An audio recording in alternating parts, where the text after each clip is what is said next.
கடந்த 24 மணித்தியாலங்களில் மத்திய கிழக்கின் பல நாடுகள் மீது தாக்குதல்கள் நடத்தப்பட்டுள்ளன. சவுதி அரேபியாவின் பிரின்ஸ் சுல்தான் விமானப்படை தளம் மீது ஈரான் முன்னெடுத்த தாக்குதலில் அங்கு தடுத்து வைக்கப்பட்டிருந்த அமெரிக்க விமானம் ஒன்று அளிக்கப்பட்டுள்ளது. E3 சென்ட்ரி என்ற உளவு விமானமே அளிக்கப்பட்டுள்ளது. ரைனோ ரூஃபிங்கிடமிருந்து ரைனோ பிரீமியர் ரூஃபிங் தீர்வுகள். அமெரிக்க படைகளுக்கான கட்டளை மத்திய நிலையமாக செயற்படும் குறித்த ரக விமானங்கள் முன்கூட்டியே எச்சரிக்கை செய்யும் விசேட திறன்களை கொண்டவையாகும். 400 கிலோமீட்டருக்கும் அதிக தூரத்தில் பயணிக்கும் விமானங்கள், கப்பல்கள், மோட்டார் வாகனங்களை அடையாளம் கண்டு அதற்கேற்ப படைகளை வழிநடத்தும் திறன் குறித்த விமானங்களுக்கு இருப்பதாக சர்வதேச ஊடக அறிக்கைகள் தெரிவிக்கின்றன. விமானம் ஒன்றின் பெறுமதி சுமார் $300 மில்லியன் என்பதுடன் இலங்கை ரூபாவில் அது 94 பில்லியனுக்கும் அதிகமாகும். சவுதி அரேபியாவின் தலைநகர் ரியாத்திலிருந்து சுமார் 100 கிலோமீட்டர் தூரத்தில் உள்ள பிரின்ஸ் சுல்தான் விமானப்படை தளம் அந்த நாட்டு அரசு விமானப்படையின் கீழ் நிர்வகிக்கப்பட்டாலும் அங்கு அமெரிக்க படைகளும் நிறுத்தப்பட்டுள்ளனர். கடந்த வெள்ளிக்கிழமை அந்த தளத்தை இலக்கு வைத்து ஈரான் நடத்திய ட்ரோன் ஏவுகணை தாக்குதல்களில் சுமார் 15 அமெரிக்க படையினர் காயமடைந்துள்ளதாக சர்வதேச செய்திகள் தெரிவிக்கின்றன. இதனிடையே தமது போராளிகள் வடக்கு இஸ்ரேல், தெற்கு லெபனானில் தங்கியுள்ள இஸ்ரேல் படையினர் மீது தாக்குதல் நடத்தியதாக லெபனானின் ஹிஸ்புல்லா அமைப்பு தெரிவித்துள்ளது. வடக்கு இஸ்ரேலின் மெட்டுலா நகரம், தெற்கு லெபனானின் கியாம் தடுப்பு மத்திய நிலையத்திற்கு கிழக்கேயுள்ள இஸ்ரேல் படையினர் மற்றும் அவர் தம் வாகனங்களை இலக்கு வைத்து ராக்கெட் தாக்குதல்கள் நடத்தப்பட்டதாகவும் அந்த அமைப்பு கூறியுள்ளது. இஸ்ரேல் பிரதமரின் தீர்மானம். தெற்கு லெபனானில் தற்போது பாதுகாப்பு வலயத்தை மேலும் விரிவுபடுத்துமாறு இஸ்ரேல் பிரதமர் பெஞ்சமின் நெட்டன்யாகு அந்நாட்டு ராணுவத்துக்கு அறிவுறுத்தல் வழங்கியுள்ளார். வடக்கு எல்லைப் பகுதியில் நிலவும் பாதுகாப்பு நிலைமையை அடிப்படையாக மாற்றுவதற்கு தாம் உறுதியாக உள்ளதாகவும் இஸ்ரேலின் வடக்கு கட்டளை பிரிவிலிருந்து காணொலியூடாக அவர் தெரிவித்துள்ளார். நாங்கள் தற்போது முன்னணி நடவடிக்கையில் ஈடுபட்டுள்ளோம். ஈரான் மற்றும் அவர்களின் ஆதரவு குழுக்களுக்கு எதிராக பாரிய பலத்தை பயன்படுத்தி தாக்குதல் நடத்தி வருகின்றோம். தெஹ்ரானில் உள்ள பயங்கரவாத ஆட்சி முறையில் தெளிவான வீழ்ச்சியை ஏற்படுத்தும் அளவிலான வெற்றிகளை நாம் ஏற்கனவே பெற்றுள்ளோம். லெபனானின் ஊடுருவல் அச்சுறுத்தலை இல்லாமலாக்குவதற்கும் எமது எல்லை மீது தொலைதூரத்தில் இருந்து ஏவுகணை தாக்குதல் நடாத்தப்படுவதை தடுப்பதற்கும் தற்போதுள்ள பாதுகாப்பு வலயத்தை விரிவுபடுத்துமாறு நான் இப்போது அறிவுறுத்தியுள்ளேன். இதனிடையே இஸ்ரேல் 2026 ஆண்டுக்கான $190 பில்லியன் அமெரிக்க டாலர் வரவு செலவு திட்டத்தை நிறைவேற்றியுள்ளது. அதில் $8.6 பில்லியன் பாதுகாப்பு செலவினங்களுக்காக ஒதுக்கப்பட்டுள்ளது என சர்வதேச ஊடகங்கள் செய்தி வெளியிட்டுள்ளன. ஈரான் சிரேஷ்ட ஆன்மீக தலைவரின் அறிக்கை. மத்திய கிழக்கு மோதல்களுக்கு மத்தியில் ஈரானின் நிலைப்பாட்டுக்கு நன்றி தெரிவித்து ஈரானின் சிரேஷ்ட ஆன்மீக தலைவர் முஜ்தபா கமேனி கடிதம் ஒன்றை எழுதியுள்ளார்.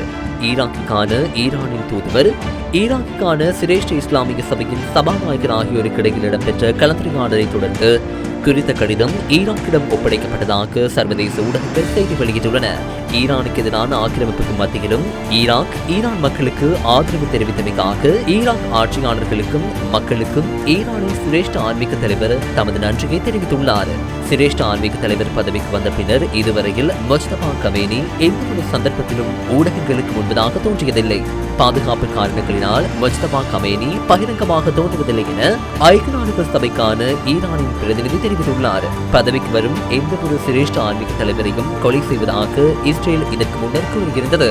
கடந்த பிப்ரவரி மாதம் 28ஆம் தேதி இஸ்ரேலின் தாக்குதலில் உயிரிழந்த முன்னாள் சிரேஷ்ட ஆன்மீக தலைவர் அயத்துல்லா அலி கமேனியின் இறுதிக்கிரியைகள் இதுவரையில் நடைபெறாமை விசேடமானதாகும்.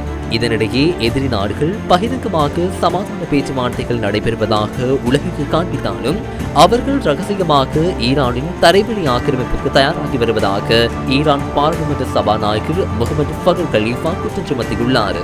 ஈரான் மண்ணுக்குள் நுழையும் அமெரிக்க படைகளை அழிப்பதற்கு ஈரானின் படைகள் காத்திருப்பதாக ஈரான் சபாநாயகர் விடுத்த அறிக்கையில் குறிப்பிடப்பட்டுள்ளது. அமெரிக்கா எதிர்பார்த்த இலக்குகளை யுத்தத்தில் அடைய தவறியமையினால் அவை 15 அம்ச சமாதான திட்டத்தில் இணைக்கப்பட்டதாகவும் அவர் தெரிவித்தார். ஈரான் மண்ணை ஆக்கிரமிக்கும் எந்தவொரு படையையும் இல்லாமலாக்குவோம் என ஈரானின் புரட்சிகர பாதுகாப்பு படையின் ஊடக பேச்சாளர் இப்ராஹிம் சொல்பகாரி தெரிவிக்கின்றார். ஜனாதிபதி டொனால்ட் ட்ரம்ப் காலையில் ஒரு எச்சரிக்கையை விடுத்துவிட்டு மாலையில் அதனை மீள பெற்றுக் கொள்வதாகவும் அவர் சுட்டிக்காட்டினார். ராணுவ பலத்தை பயன்படுத்துவது மாத்திரமே ஜனாதிபதி ட்ரம்புக்கு புரியும் ஒரே மொழி எனவும் இப்ராஹிம் சொல்பகாரி குறிப்பிட்டுள்ளார். ஜப்பானிலிருந்து சென்ற அமெரிக்காவின் ரெபோலி யுத்த கப்பல் 3500 படையினுடன் தற்போது மத்திய கிழக்கில் நங்கூரமிடப்பட்டுள்ளதாக தகவல்கள் வெளியாகி வரும் பின்னணியிலேயே ஈரான் இந்த கருத்துக்களை தெரிவித்துள்ளது. ட்ரம்பின் மற்றொரு கருத்து. ஈரானுடன் மிகவும் வெற்றிகரமான பேச்சுவார்த்தைகளை முன்னெடுத்ததாக அமெரிக்க ஜனாதிபதி டொனால்ட் ட்ரம்ப் ஏர்ஃபோர்ஸ் ஒன் விமானத்திலிருந்து ஊடகங்களுக்கு கருத்து தெரிவிக்கும் போது குறிப்பிட்டார். இன்று நாம் ஈரானுடன் மிகவும் வெற்றிகரமான பேச்சுவார்த்தைகளை நடாத்தினோம். நீண்ட காலத்திற்கு முன்பே எமக்கு கிடைத்திருக்க வேண்டியவை இப்போது எமக்கு கிடைத்துக் கொண்டிருக்கின்றது. யுத்த நிறைவில் எவ்வாறு அமையும் என்று பார்ப்போம். இருப்பினும் தற்போது நடவடிக்கைகள் முன்னெடுக்கப்படுகின்றன. இன்று அவர்களின் பல இலக்குகள் அளிக்கப்பட்டன. கடற்படை, விமானப்படை இப்போது அவர்களிடம் இல்லை. நாம் இன்று பல தாக்குதல்களை நடாத்தினோம். இது ஒரு சிறந்த நாள். நாம் அவர்களுடன் நேரடியாகவும் ஏனைய வழிகளிலும் பேச்சுவார்த்தை நடாத்துகின்றோம். 2 நாட்களுக்கு முன்னர் அவர்கள் 8 எரிபொருள் கப்பல்களை அனுப்புவதற்கு இணக்கம் தெரிவித்தனர். பின்னர் மேலும் 2 கப்பல்களை சேர்த்தனர். இன்று எமக்கு கௌரவம் செலுத்தும் வகையில் மேலும் 20 எரிபொருள் கப்பல்களை வழங்கியுள்ளனர்.